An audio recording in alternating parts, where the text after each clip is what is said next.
All right, so we got all of our strips ready, and so we can start gluing these down to reinforce our zipper. This will be the last step for the inside of the suit. And what I'm going to do is glue the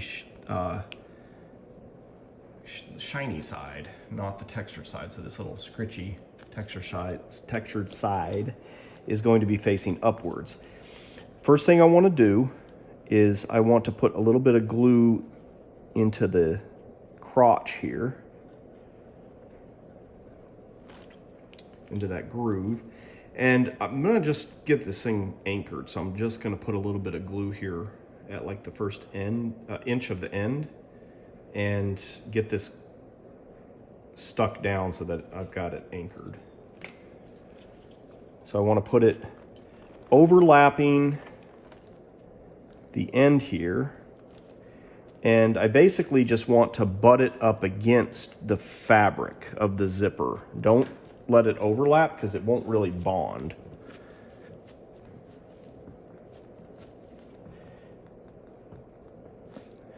Let's slide that down there a little bit better. So now it's got at least about a 1/2 inch overlap with my patch there at the end.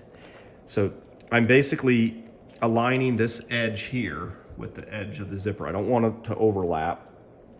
Now, if your seam is further this direction, essentially you want to just put this thing halfway over like that. So your seam is going to be midway on this strip so that it's halfway on one side and halfway on the other. That's the idea. So I put glue in the crotch. When you peel it back, it may stick a little bit, but keep peeling until you see glue going all the way across. Otherwise, it might be stuck here and you might say, oh, okay, I glued up to that point. Well, no, not really. You want to make sure that you can see glue go all the way across. This will avoid gaps. So I'm going to go ahead and spread glue over the strip, and I'm going to do a length that I'm comfortable with. If you're just getting started, do about 1 inch. Maybe you'll stop about right there. Make sure you got that same distance filled in this little crevice with glue, and then go ahead and put it down. Once you get a little bit more comfortable with doing a longer length, that's fine. You just don't want, it's all about the amount of time that you're spending coating that with glue. If you're taking a lot more time, the problem is that glue is going to start to set up. Well, you want to get it put down before it sets up. So you just work with what you're comfortable with, and then you can slowly go longer distances as you feel comfortable. So I'm just going to keep doing this procedure until I reinforce the entire length of the zipper. So I put a little bit on there, and I put a little bit on the underneath here to fill it in.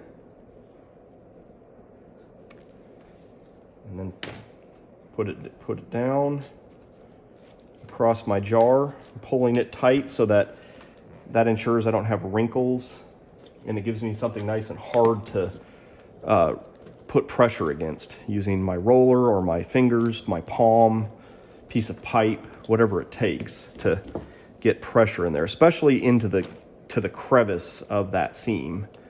I kind of use the edge of my roller to kind of push in there.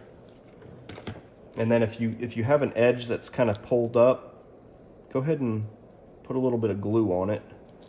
Use your paper towel to push down. That way your edge doesn't come up. Use plenty of glue on this textured stuff because it takes a lot more to kind of get into all those little crevices of the texture.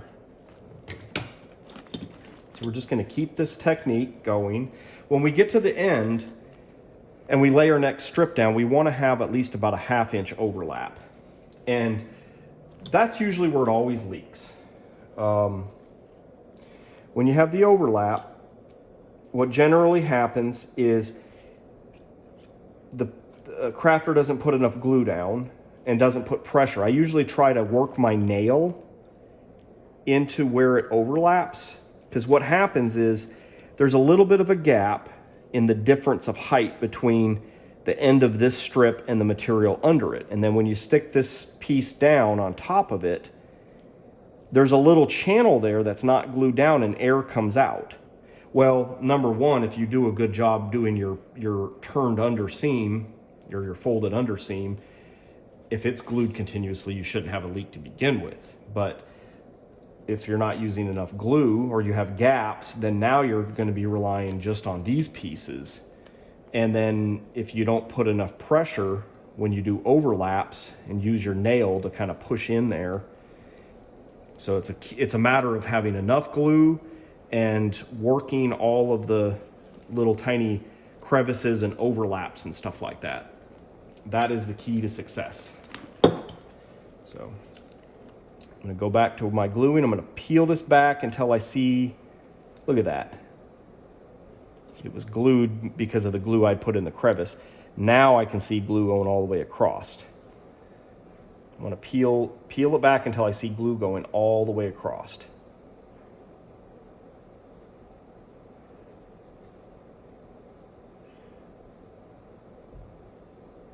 I'm going to coat this edge to edge with tons of glue. Start laying it down. I could even kind of try to glue it as I'm laying it down so I know where to stop. And then use my paper towel to sop up any excess glue.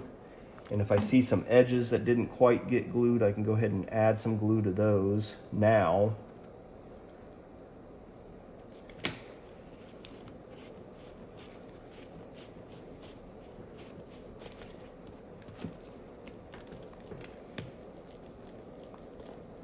You want to go back over the stuff you've already done too.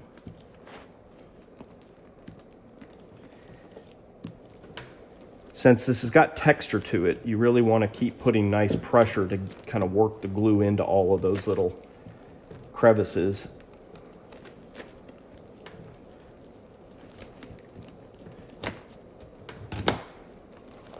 And we're just going to keep going with this technique.